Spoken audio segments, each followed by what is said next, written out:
What up, Instagram and YouTube? It's your boy Salty Redcorn, and now I'm back with another ill-prepared knife review video. Today I want to talk about the Rhino Fermi. You've probably seen this knife making its debut and its rounds on social media.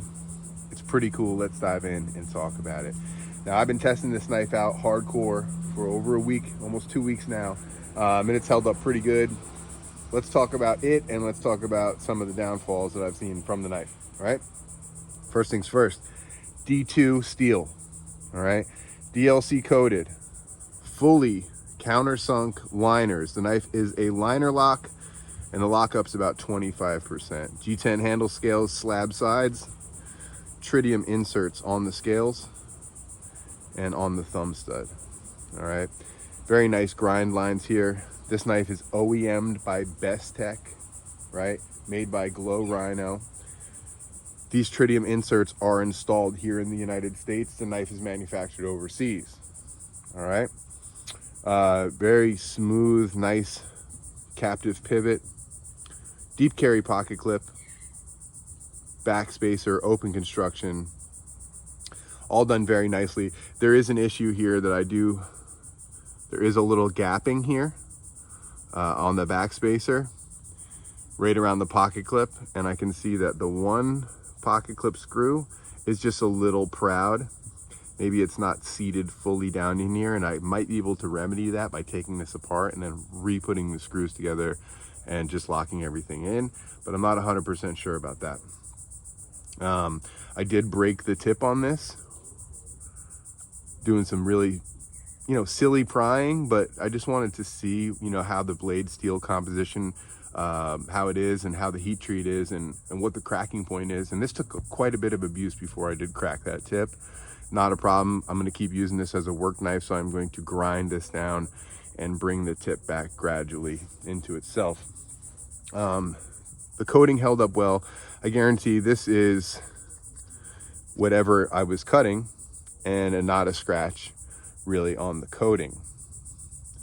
Black G10 handle scales, nice texturing on here, full milling inside so the knife isn't very heavy. It's kind of almost got like a bug out kind of feel or vibe to it. It doesn't necessarily look exactly like a bug out, but we have this spoon clip, and the clip is good. It really is. Ergonomically, the knife fits well in hand. It's not too big, it's not too small. I did like the blade geometry for cutting. I think it's very slicey, and the action is really good as well. It runs on bearings, as you can see. It does have a very stiff detent, which is something that I like personally, but that's a preference point. All right, that's a preference point, and that's going to be up to you guys, right?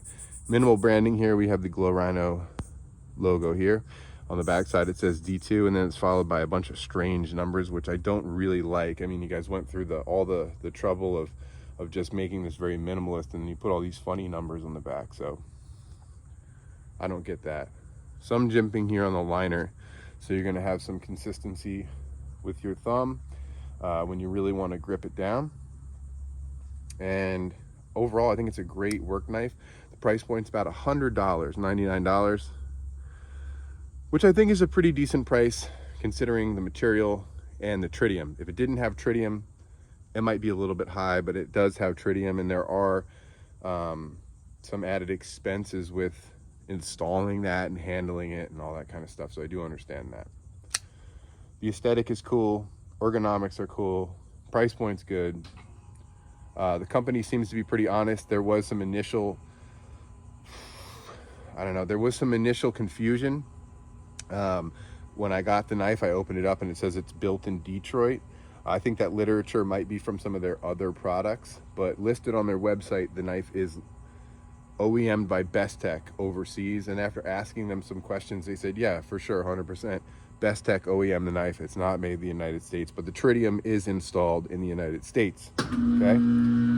So overall, do I think it's a good buy? Totally. Give it a shot. If you like tritium, if you're trying to get something that's minimalist, definitely give it a shot. It's a good little knife. I'm really happy to be able to check it out. And I'm going to keep giving you guys updates on it because I do plan to beat the crap out of this knife. I'm going to try and kill it. Warning to all knife manufacturers, if you send me a knife to review, I'm going to try and break it. All all right, so that my viewers know the limitations of the knife and know what they're getting as far as value is concerned, all right? So that being said, enough about that. Let's talk about my EDC real quick and get down to it. Casio watch, K390 Endura, and that's it, all right? If you like this kind of video, smash the like button, hit the subscribe button, tell your boy Salty Redcorn what you want to see. Until next time, stay fresh, stay sharp. Peace out.